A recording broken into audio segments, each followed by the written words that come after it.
Assalamualaikum warahmatullahi wabarakatuh. Kami dari kelompok 3 akan mempresentasikan hasil laporan kami yang membahas tentang prediksi apakah seorang pemain NBA akan bertahan 5 tahun di liga atau tidak dengan menggunakan metode faktor analisis dan regresi logistik. Berikut ini merupakan outline dari presentasi kali ini.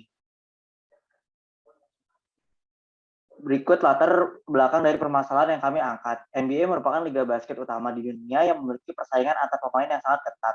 Studi ini akan menggunakan berbagai statistik dari pemain untuk memprediksi apakah seorang pemain akan bertahan 5 tahun di liga atau tidak. Dari latar belakang tersebut, timbul pertanyaan, faktor apa yang mempengaruhi apakah seorang pemain dari liga pemula bertahan selama 5 tahun di NBA, dan bagaimana pengaruh dari faktor-faktor tersebut. Dalam penelitian ini, kami menggunakan 19 variabel sebagai berikut. Kami menggunakan data sebanyak 1.340 pengamatan dengan variabel bebas bersifat metrik dan variabel terikat bersifat non-metrik. Selanjutnya, kami melakukan persiapan data. Pada data kami tidak ditemukan missing value, sedangkan untuk outliers kami menggunakan Mahalanobis distance dan mendapatkan angka yang relatif tinggi. Kami menemukan dan mengeliminasi 88 data outliers dengan nilai p-value di bawah 0,001. Variabel yang kami gunakan memiliki skala yang berbeda sehingga perlu dilakukan transformasi data menggunakan transformasi min-max. Transformasi min-max akan membuat data terdistribusi dari 0 sampai 1. Berikut merupakan pengolahan data menggunakan metode faktor analisis. Tujuan dari faktor analisis yaitu mencari cara untuk memadatkan informasi yang terkandung dari variabel awal menjadi sebuah set variabel baru dengan meminimalisir informasi yang hilang. Oleh karena itu, perlu dilakukan pencarian fundamental construct yang mendasari variabel asli. Kemudian untuk key issue yang perlu diperhatikan yaitu 1. Menentukan unit yang dianalisis, 2. Mencapai data summarization atau data reduction, 3. Pemilihan variabel, dan terakhir penggunaan hasil dari faktor analisis untuk teknik multivariat lain. Kemudian yang pertama dilakukan yaitu MSA, yang bertujuan untuk mengukur interkorelasi antar variabel. Dapat bahwa seluruh variabel memiliki nilai MSA yang lebih dari 0,5, sehingga dapat dikatakan seluruh variabel terkorelasi antara satu sama lain.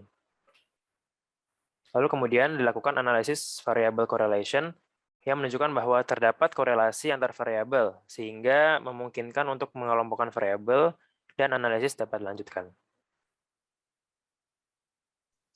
Lalu selanjutnya itu communalities yang bertujuan untuk melihat seberapa besar variabel mampu menjelaskan faktor. Untuk rule of thumb dari extraction value yaitu perlu lebih besar dari 0,5. Namun terdapat 3 variabel yang memiliki extraction value lebih kecil dari 0,5 dan masih dilanjutkan dikarenakan nilainya belum terlalu jauh dan masih acceptable untuk kebutuhan pembelajaran. Lalu selanjutnya yaitu KMO embedded test yang bertujuan untuk melihat hubungan apakah indikator yang digunakan saling berkorelasi dan sesuai untuk nantinya digunakan pada analisis faktor. Didapat bahwa nilai dari KMO measure of sampling adequacy lebih besar dari 0,5. Maka hal ini menunjukkan kecukupan sampel. Lalu didapat nilai signifikansi dari battle test mendekati 0. Hal ini menunjukkan bahwa adanya korelasi antar variabel dan layak untuk diproses lebih lanjut. Selanjutnya untuk menentukan berapa jumlah faktor yang akan digunakan nantinya, dapat melihat eigenvalues yang dimiliki oleh setiap jumlah faktornya. Didapat bahwa 3 faktor merupakan batas jumlah faktor yang masih lebih besar dari 1. Dari script plot juga dapat dilihat bahwa jumlah faktor 3 menjadi elbow pada script plot tersebut, sehingga dapat ditentukan dari analisis bahwa jumlah faktor yang paling optimal yaitu 3. Selanjutnya kami menentukan faktor loading untuk ketiga faktor yang sudah dibentuk. Kami menggunakan metode rotasi Parimas untuk membuat matriks faktor lebih sederhana. Hasil rotasi menunjukkan bahwa baik faktor 1, 2, dan 3 tersusun atas beberapa variabel yang selengkapnya dapat dilihat pada slide berikut. Selanjutnya adalah logistic regression.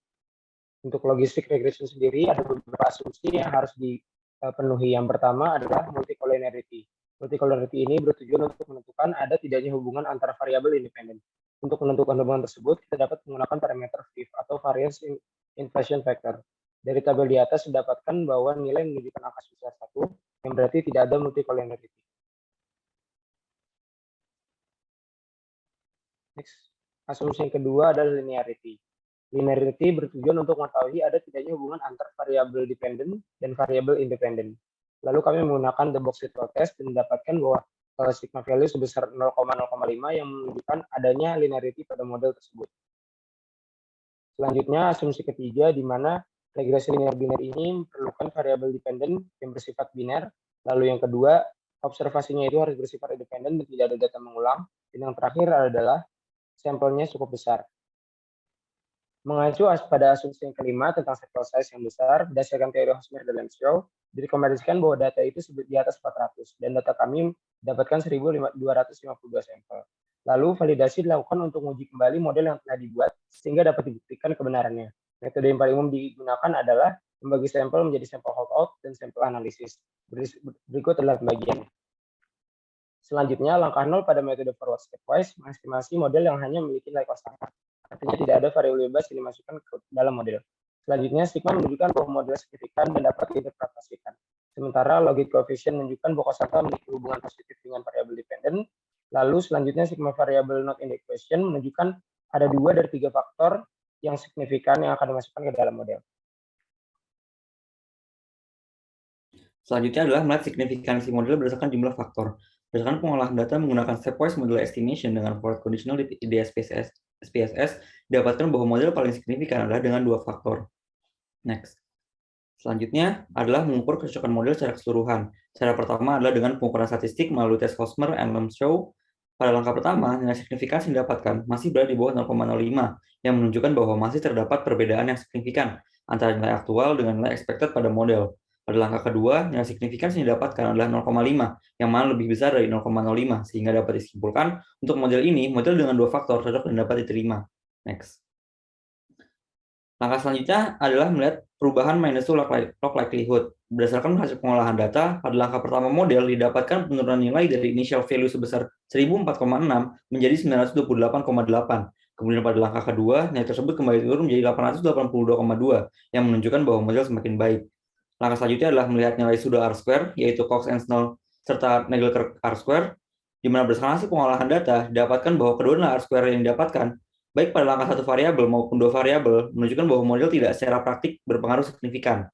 Namun dengan melihat hasil pengukuran statistik yang sudah dilakukan sebelumnya, model ini masih dapat diterima dan tergolong cocok.